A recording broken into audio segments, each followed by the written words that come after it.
We issued a notice to the judiciary seeking to stop registration of pleas and other criminal proceedings intended to go on today.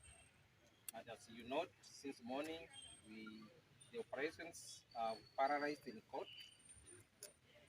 We were called this morning for a meeting to discuss on our way forward in terms of whether we can proceed to a few give and take.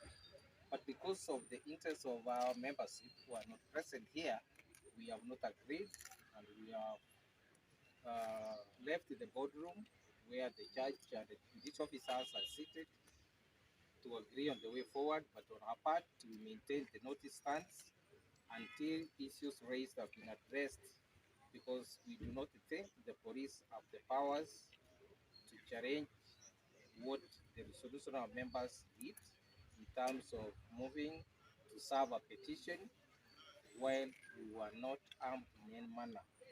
We had even representation of the president of LSK from Nairobi who attended, and the entire National Council, but we were not given an opportunity. That is impunity of the highest order, which we are not going to contain. The intent and the purpose of calling for close of the registry is that even those who have been arrested, they are supposed to be given on bond, to be released on bond. There is no such certificate. There is no title deed. There is no green card. How are we going to secure their release from prison once it has been taken? This is a call for everybody to stand up and address the challenges.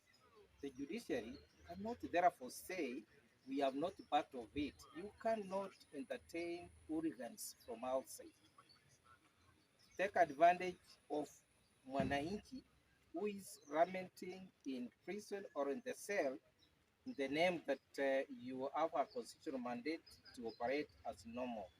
We as stakeholders in the CUC committee and our issues must be addressed.